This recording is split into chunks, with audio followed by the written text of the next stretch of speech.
Hello ladies and gentlemen of YouTube, my name is Brad. This is my channel Animate Orange, where I put together a lot of 3D metal models. Today, it's another cat model from Metal Earth. We have the Motor Grader. Lived out in the country. I saw a lot of these things pass by, leveling out dirt roads and such. Well, now I get to put my own leveler together, or grader, excuse me, together. Let's open this up. I think it only has 2 sheets. The cat models can be a little challenging. Let's see what this one has in store. Let's open it up and find out. The cat motor grader.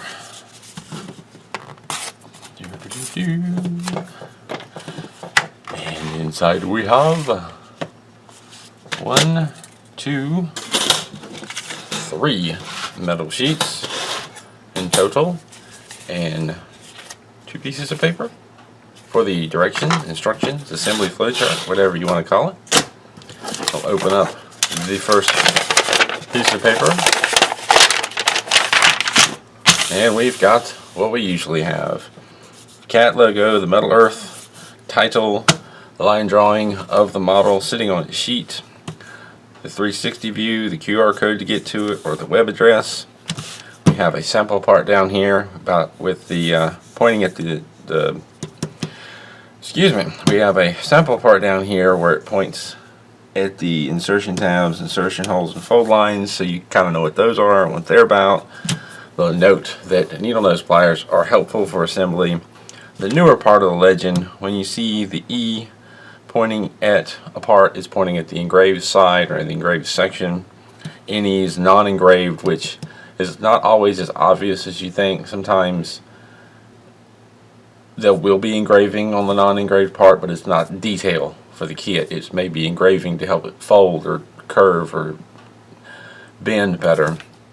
So it's probably easier to think of detailed side and non-detailed side. But again, that's not always perfectly true. So it takes a little bit of thinking. And then this points at an attention point. Whatever this is pointing at, it's trying to make sure you pay attention to the way something comes together, the way something lines up. Sometimes there'll be a note telling you what they're trying to tell you to pay attention to. And then at the bottom, we have the older part of the legend. When you see a blue circle next to a connection, it's telling you to bend the tab over 90 degrees. The green triangle, when you see that, it's telling you to twist the tab 90 degrees. And then we have one of the 3 sheets here. And we'll just show you a sample. This is a line drawing of this sheet, and it got all the numbers pointing to the parts, so you know which part is which. And we move over to page 2. We have the other 2 sheets, and then the start of the assembly of flowchart below that, starting with 1, 2, 3, and 4. And you just fold the parts and assemble them together. Just follow the arrows, adding the parts, folding the parts, dealing with the sub-assemblies. You get to the bottom, flip over to page 3, continue following the arrows, assembling the model, and then on to page 4, so on and so forth. And you get to the bottom of this. Of course, it's time to open up the other sheet. Inside the other sheet, we have page 5. Follow the arrows on that. Page 6. Flip over for page 7. And then on to page 8, where we put the final pieces together, and then you have your completed metal model. Let's take a moment to talk about the tools that I use. This is my standard set that I use in most every build. I have long needle nose pliers and flat nose pliers, useful for a variety of different things. I have flush clippers that I use to cut the parts off the trees. It makes it quick and easy. And then I have some precision tweezers, one with a very pointed end, one that's had the pointed end ground down slightly, and one with a flat, sort of curved end, great for getting into curved areas. And then I have a standard set of tweezers with an angled tip. These come in one of the Iconics models, and I love them and use them a lot. When it comes to shaping rounded parts, there are many options. I used dowel rods for a long time. I sharpened the ends of 2 of them with a pencil sharpener. These 2 are great for making cone shapes. Another option is a cheap drill bit set. This set has quite a few different sizes to choose from. Another option is a set of step mandrels. Another option for rounding parts, especially larger parts, is sockets. Maybe you have some sitting around already, maybe you know someone that will loan you a few, or maybe just pick up a really cheap set. Ring pliers or round nose pliers can be found with jewelry making tools and work wonderfully for curving delicate and or hard to get to areas. I don't use these very often, but they sometimes come in quite handy. They're angled needle nose pliers, and I typically use them for one of two reasons. Either getting into a strange shaped area to twist a tab because of the angle. More frequently though, I use them to fold over flaps along bases or side of parts that are too long for the flat nose pliers, but needle nose pliers can't get to them safely without bending or warping something else. These will grab a longer area and bend it over. We've taken a quick peek at the directions. We've got our metal sheets, some tools to get started. Let's put the motor grater together.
It helps to bend tabs so that they are all pointing in the same direction towards the next part. The tabs will more easily line up with their slots.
Time to assemble 6 wheels.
I went with a socket to shape this larger part.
Be sure you put part 16 on one side of each wheel and part 17 on the other.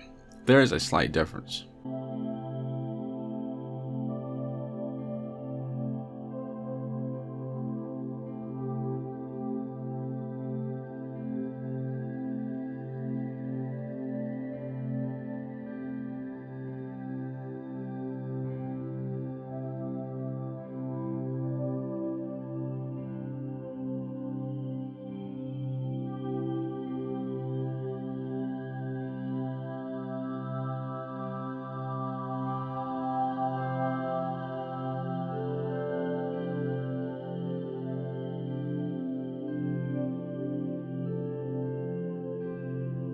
When I first built this model, I put the wheels on incorrectly. The tire assembly should have been flipped over and gone over the hub assembly. I will correct it later in this video.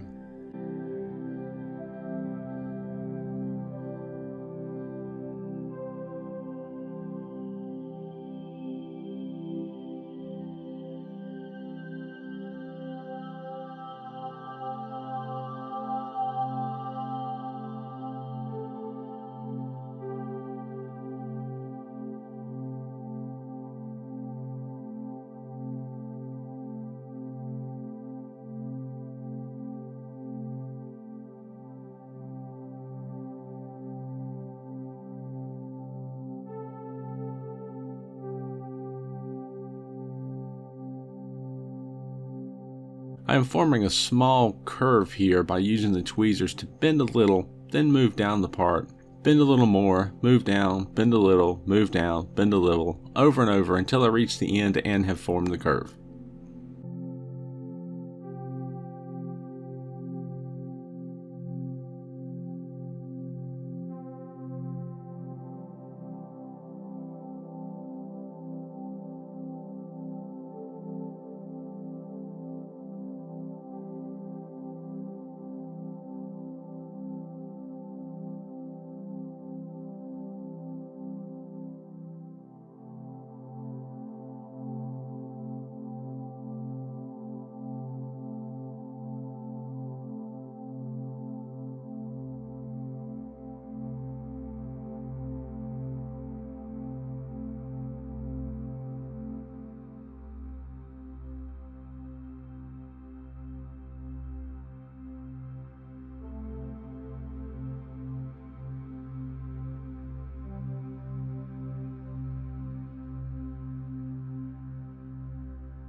Sometimes you have to hold on to thin parts while bending sides over.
I am forming a small curve here by using the tweezers to bend a little, then move down the part.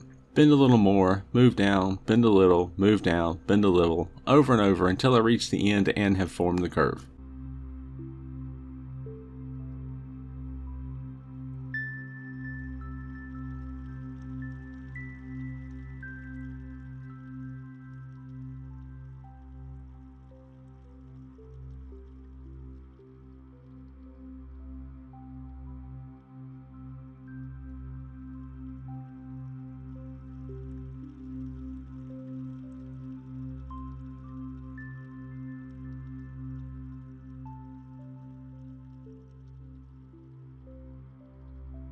Part 37 and 38 look like they might be tricky to shape, but if you just simply bend right where that notch is on the lower rail, works out good.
Part 4 took some careful shaping, but with the right dowel rod or drill bit, it wasn't that tough.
The upper tabs holding these two assemblies on is tough to get to bend, over, or twist because of its proximity to the side.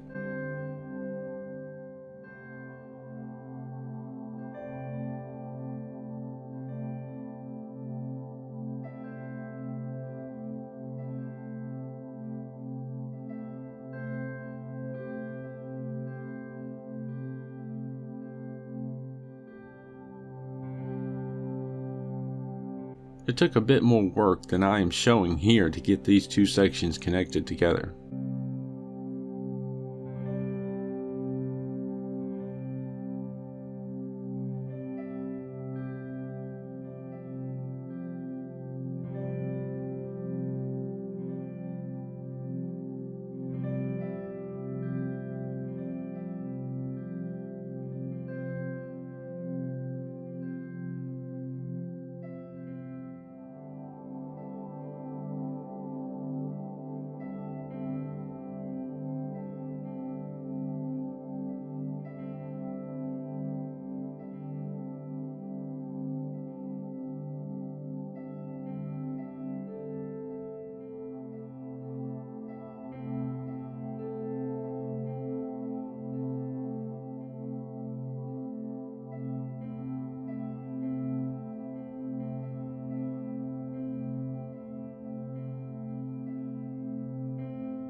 I put 46 and 47 backwards and they would not fit properly, so I had to reverse them.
This model involved a lot of small struggles trying to get tabs lined up with slots.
Bear in mind as you're watching this video that it is edited, and I have clipped out a lot of boring and repetitive parts, and sometimes sections where I've had to make multiple tries and adjustments to get a part to fit. That may make it look like this build comes together a little easier than it actually did. So keep that in mind when you're doing your own build. Take your time and be patient. It may take several tries and adjustments to get things to fit.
I originally bent part 62 the wrong way.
Like with the front wheels, I am putting these on incorrectly, but I will show later in the video how I fixed it and the correct way to put them on.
This video makes putting these last two sections together seem easier than it was. It was a challenge getting things slid together, lined up, and in place.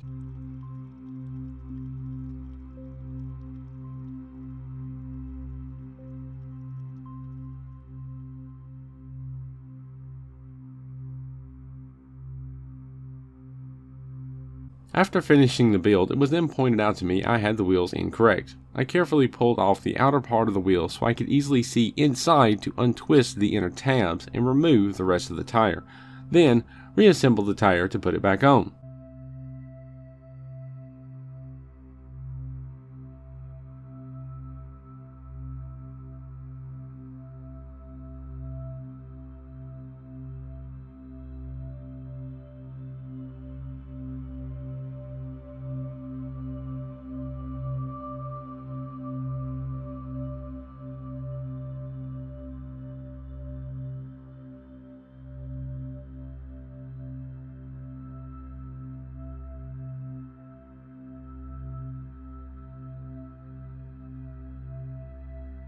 Now this is the correct way to attach the tire. Put the side with the larger hole over the other assembly already attached, and the tabs should go through the slots that are now facing away from the vehicle.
I give you the motor grader from Cat. Corrected, or put together correctly, I should say, because when I originally built this model, and you may have seen the video that I put up, I put the wheels on wrong originally. So I've gone back and fixed that and made a new video, and here you go. This is the proper way to do it. Now this build took about 4 hours originally.